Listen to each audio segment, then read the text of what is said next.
In today's video, we will be explaining every major member of the Unstable SMP, the scripted Minecraft series that turned survival multiplayer into a cinematic war zone. This isn't your average server, it's a stage battleground where thousands of players clash, betray, and die in scripted chaos that feels terrifyingly real. From the core 4 protagonists who drive every major arc to the faction leaders who hunt them down, we're covering everyone who matters. Let's start with the glitch master who kicked everything off. Spoke is here. Spoke is the exploiter who started it all, the guy who discovered game-breaking glitches and decided to use them for maximum chaos. He's not the strongest fighter and he's not the best builder, but he understands Minecraft's broken mechanics better than anyone alive. His entire arc begins with item duplication, working alongside Jamato P to create infinite resources that completely shatter the server's economy. He doesn't just dupe a few diamonds, he duplicates entire wonders of the world and then destroys them all in a single apocalyptic event that sets the tone for Season 1. His redemption comes through infiltration. After realizing the damage he's caused, Spoke goes undercover to spy on the invisible mafia, using his glitch expertise to expose their weaknesses. He masters full invisibility without potions, creates chicken blasters that launch enemies across chunks, and perfects pearl cannons that turn ender pearls into artillery. His galactic empire rises from the ashes of his mistakes, built on stolen mafia intel and a promise to avenge every player he wronged. Spoke's quote defines his entire character. He wants to avenge all players, even the ones he helped destroy. But here's the thing, if Spoke could duplicate entire worlds and destroy them, why did he need redemption? Keep that question in mind because what he does next isn't what you'd expect. Parrot X2. Parrot is the tactical genius, the leader who turns desperate survivors into organized armies. While everyone else fights with swords and maces, Parrot builds weapons that erase entire civilizations from the map. He's the architect behind District 13, the resistance movement that finally brings down the invisible mafia after months of terror. His signature creations include orbital TNT cannons that rain destruction from above, wither bores that tunnel through bedrock, and chunk band traps that permanently lock players out of entire regions. But his greatest accomplishment is the End Civilization, a massive domed city built in the End dimension using chunk bands to create impenetrable walls. Parrot's episodes showcase his puzzle-solving brilliance. He decodes more signals, plays chess matches against Spoke for information, and orchestrates prison breaks that feel like Ocean's 11 heists. His conflict with Clown Pierce produces some of the series' most intense 1v1 battles, 30,000 blocks of TNT exploding in synchronized chaos. When the mafia hunts him down and destroys everything he's built, Parrot doesn't quit. He becomes a BAT spy, hunts the mysterious director with Wi-Fis, and embarks on treasure expeditions to Verdaria with his Season 2 partner Theobald the Bird. His leadership philosophy comes down to one quote: "We save them. Not some of them, all of them." Tactical genius sounds impressive until you realize Parrot's greatest weapon isn't TNT or traps. What actually makes him dangerous will redefine how you see leadership. But first, someone needs to show what happens when tactics meet pure aggression.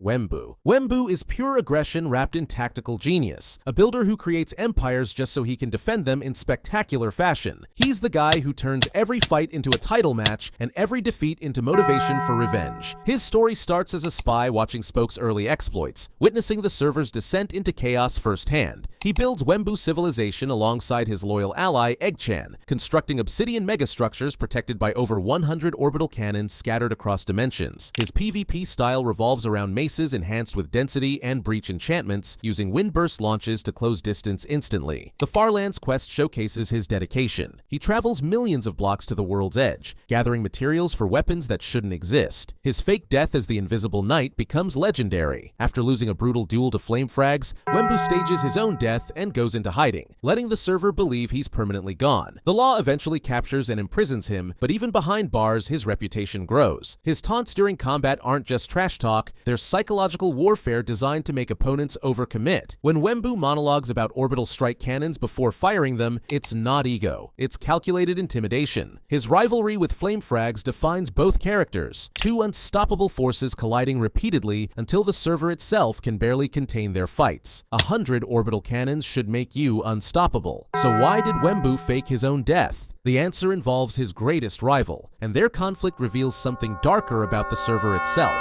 Frags. Flame is the immortal demon, the player who simply refuses to die no matter how impossible the odds become. He's not the flashiest fighter, and he doesn't rely on exploits, just pure sword skill and an unbreakable will to survive. His background includes hardcore SMPs and tournament victories that prove his reputation isn't scripted hype. It's earned through thousands of hours mastering combat. He starts as a guard for the Zam Empire before betraying them and joining the Invisible Mafia, switching sides based on whoever offers the best fights. Flame clutches outnumbered battles that should be mathematically impossible, using strength potions and wind charges to turn 3 versus 1 ambushes into solo victories. His Mesa bases feature elaborate tunnel systems that let him escape when even his skill isn't enough. The community debates whether he or Wemu deserves the title of strongest player, arguments that fuel entire Reddit threads. Flame's philosophy separates him from everyone else. He explicitly states he's not like most players, that survival isn't about gear or glitches, but about refusing to give up. His fights against Wemu become legendary specifically because they're so evenly matched, neither willing to back down until the server's landscape is permanently scarred. When nuclear devices detonate around him and wardens spawn in coordinated ambushes, Flame just adapts and keeps fighting. His immortality isn't literal, it's a mindset that intimidates enemies before combat even begins. Immortality through skill sounds impossible until you see Flame clutch a 3 versus 1.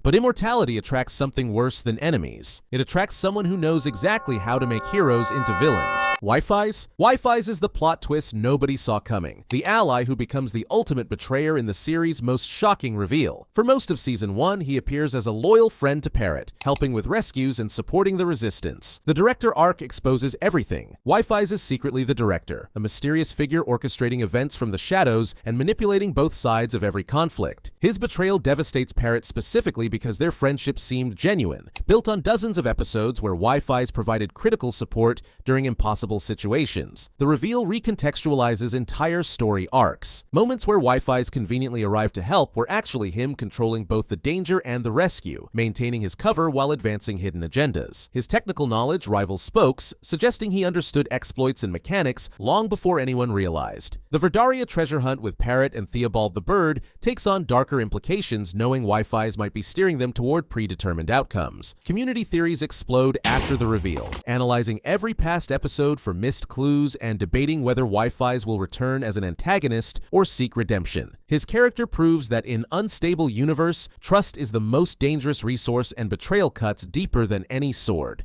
Betrayal from a friend devastates. But this betrayal was calculated from day one, and the evidence was hidden in plain sight across dozens of episodes. The question everyone missed was simpler than you'd think. Clown Pierce is death incarnate, the Invisible Mafia's executioner who turns assassination into an art form. His diamond-trimmed armor marks him as top tier within the Mafia hierarchy, a distinction earned through countless flawless kills. He functions as Ash Swag's enforcer, handling targets too dangerous for lower-ranked members and eliminating deserters who try to escape the organization. His combat style emphasizes perfect timing over flashy moves, striking from invisibility when opponents are already weakened or distracted. The 1 versus 1 battles against Parrot X2 showcase his skill against an equally tactical opponent. 30,000 TNT blocks creating a battlefield where one mistake means instant death. Clown Pierce doesn't taunt or monologue. He signals with fireworks, confirms the kill, and vanishes before reinforcements arrive. His participation in Mafia sieges makes him a priority target for the Resistance, but capturing him proves nearly impossible when he can become invisible at will. Even after the Mafia's defeat, Clown Pierce survives, his current status and allegiances unknown. The community treats him with mixture of fear and respect, acknowledging his skill while celebrating his faction's downfall. His presence in any episode immediately raises the stakes because everyone knows Clown Pierce doesn't fail contracts. An executioner who never fails sounds terrifying until you realize he's just following orders. The person giving those orders turned assassination into infrastructure, and that's where things get disturbing. Ash Swag is the Invisible Mafia's ruthless leader, the mastermind who transformed a protection group into a terror organization. He didn't found the Mafia, he usurped it, overthrowing a kinder previous leader and implementing brutal new policies. His signature weapon is the Stasis Chamber, a custom mechanic that stores Ender Pearl locations and can instantly teleport targets into the void for guaranteed kills. Deserters don't just get killed, they get void executed as examples to maintain absolute loyalty within ranks. Ash Swag creates a hierarchy based on armor trims, with diamond-trimmed members like Clown Pierce at the top and untrimmed recruits as expendable fodder. He taxes capital city and other settlements, demanding payment in resources while offering protection that's really extortion. His fireworks signal system coordinates attacks across vast distances, letting scattered mafia members converge on targets within minutes. The Doomsday episode showcases his tactical brilliance as he orchestrates simultaneous strikes against all 4 protagonists, nearly succeeding before Spoke and Mapicc infiltrate the stasis chamber network. Swag's defeat comes through sabotage rather than combat, the protagonists destroying his teleportation infrastructure and turning his own technology against him. The mass suicide mechanic that ends the Mafia isn't literal. It represents their power structure collapsing once the stasis chambers fail.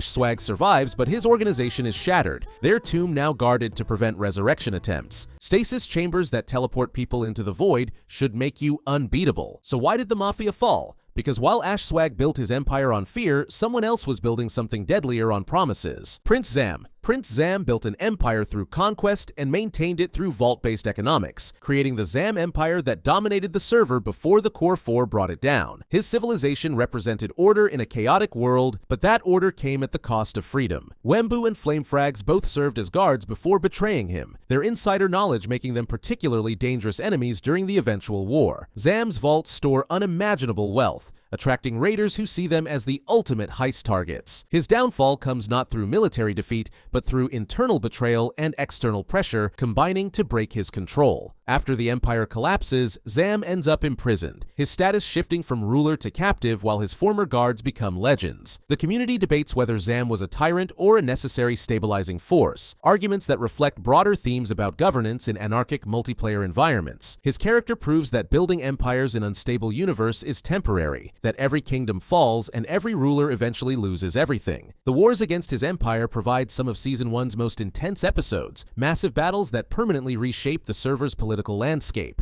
Empires fall, rulers become prisoners. That's expected. What isn't expected is how many people who destroyed Zam's empire became exactly what they fought against, starting with the next guy. Boosfer. Boosfer is the scammer and ambusher who proves that not every threat comes from organized factions. He operates independently, using deception and surprise attacks to profit from others' misfortune. His tactics include fake trades that leave victims without resources, ambushes set up through false alliances, and opportunistic strikes during other battles when targets are already weakened. Boosfer doesn't command armies or build civilizations. He exists in the margins, exploiting trust and chaos for personal gain. His conflicts with the protagonists feel more personal than political, individual vendettas rather than faction wars. The community views him as a wild card, unpredictable and dangerous specifically because he lacks the structure and hierarchy that makes groups like the Mafia somewhat predictable. Every interaction with Boosfer carries risk because his motivations shift based purely on opportunity rather than loyalty or ideology. Scammers are predictable once you know their pattern, but when scammers operate alongside trained assassins, the chaos multiplies. And one assassin in particular made even the protagonists rethink their strategies. Ferremc. Ferremc holds diamond tier rank within the Invisible Mafia alongside Clown Pierce, sharing executioner duties and handling the organization's most critical operations. His presence in Mafia episodes signals that situations have escalated beyond standard assassination contracts. He participates in major sieges and coordinated strikes, his combat skills matching Clown Pierce's precision while adding his own tactical variations. Ferremc survives the Mafia's collapse, his current allegiance and location remaining mysteries that fuel community speculation. Some theories suggest he's reorganizing surviving members, while others believe he's gone independent, using his skills for personal goals rather than organizational objectives. Diamond tier executioners vanish when organizations collapse, but where do they go? That mystery matters because the next person proves that betrayal isn't always about switching sides. Sometimes it's about never having a side at all. Jaden_Man. Jaden Man is the serial betrayer, a PvP heavy, who switches sides based purely on whoever offers better equipment or opportunities. His loyalty can be bought but never kept. He starts as a rival to the Core 4 before joining the law, bringing his combat skills to Lettuce K's faction and participating in their tyrannical enforcement operations. His betrayals aren't motivated by ideology or revenge, just pure opportunism and survival instinct. The community treats him with contempt specifically because his betrayals lack even the dramatic motivation that makes other turncoats interesting. He's dangerous because he's competent, but despised because he represents the worst aspects of multiplayer politics where alliances mean nothing. Serial betrayers are despised, but at least they're honest about their opportunism. The real danger comes from people who betray ideals while claiming to serve justice. Enter the law. Hold on. Before we continue, if you are enjoying the breakdown so far and you'd like to connect with a community of Minecraft lovers, click on the link to the Discord server in the description. Lettuce K. Lettuce K leads the Law, a faction that started as justice enforcers before transforming into tyrants who slaughter innocents for power. His organization controls BAT, the bounty assassin team, and runs the prison systems that hold captured enemies. The king's election represents his attempt to legitimize authority through democratic processes, but his violent methods undermine any claim to legitimate governance. Lettuce K's forces imprison multiple Core 4 members at different points, using orbital cannons and superior numbers to overcome individual skill advantages. His faction remains active post-Season 1, internal doubts growing as members question whether their actions serve justice or just personal power. The community debates whether the law can be reformed or if they're irredeemably corrupted, arguments that highlight tensions between order and freedom that define the server's political landscape. Justice becoming tyranny is a tale as old as power, but tyranny needs enforcers, and some enforcers reject the system entirely. The next guy proves that chaos isn't always evil. Sometimes it's just honest. Mapicc. Mapicc is chaos personified, Spoke's best friend who destroys farms and infiltrates organizations purely for entertainment. His partnership with Spoke during the Mafia infiltration proves crucial to the Resistance's victory. He doesn't build empires or lead factions. He exists to create problems and watch systems collapse. Mapicc's farm destruction isn't vandalism, it's philosophy, rejecting the grind culture that dominates multiplayer servers. His technical knowledge matches the protagonists, using it for pranks rather than power. The community loves him specifically because he rejects taking anything seriously, providing comic relief in a series otherwise dominated by dramatic stakes and life-or-death combat. Chaos for entertainment sounds harmless compared to organized violence, but entertainment value doesn't win wars. The next partnership shows what happens when chaos meets purpose. Theobald the Bird. Theobald the Bird becomes Parrot's Season 2 partner, focusing on smuggling operations and treasure hunts rather than large-scale wars. His introduction signals a tonal shift toward adventure and exploration. The Verdaria quest showcases their partnership, traveling to distant biomes and solving puzzles for legendary loot. Theobald the Bird brings different skills than Parrot's previous allies, specializing in navigation and resource management rather than combat or engineering. Their dynamic provides character development for Parrot, showing him rebuilding trust after Wifi's betrayal while adapting to new challenges beyond military conflicts. Adventure and exploration feel lighter than warfare, but adventures need supplies, and supplies need someone absolutely dedicated to providing them no matter the cost. Eggchan. Eggchan is Wemu's most loyal ally, participating in civilization building and repeatedly rescuing him from impossible situations. His dedication never wavers even when Wemu's plans seem suicidal. He temporarily joins the Invisible Mafia, either as genuine defection or deep cover operation. Community theories disagreeing about his true motivations. Eggchan represents the power of friendship in a series dominated by betrayal, proving that some bonds survive even when everything else collapses. His frequent rescues of Wemu from prison and ambush situations showcase tactical skill that often gets overshadowed by his partner's more dramatic achievements. Loyalty to a builder is impressive, but loyalty to a fighter who refuses to die, that's the kind of partnership that makes legends. Which brings us to the final piece. Lomedy. Lomedy allies with flame frags, providing support and farm resources that enable the immortal demon's endless survival. His contributions feel understated compared to main protagonists, but prove essential to flame frag's success. He maintains the resource infrastructure that lets flame frags focus purely on combat, handling logistics and preparation while his partner handles the fighting. Lomedy's loyalty mirrors Eggchan's relationship with Wemu, both characters proving that behind every legendary fighter stands an equally dedicated supporter handling everything else. The Unstable SMP proves that Minecraft's greatest stories come from human drama rather than game mechanics. That betrayal cuts deeper than any sword, and loyalty matters more than any exploit. These members represent archetypes from tactical genius to immortal fighter to ruthless tyrant, but their scripted conflicts feel real because they tap into genuine multiplayer experiences of alliance, betrayal, and revenge. The series revived the SMP genre by showing that staged content can match or exceed organic chaos when writers understand what makes these servers compelling. Every member serves the narrative, from Core 4 protagonists to minor faction members, creating a world that feels lived in despite being carefully scripted. If you enjoyed this video and want to see more on Minecraft, click the subscribe button.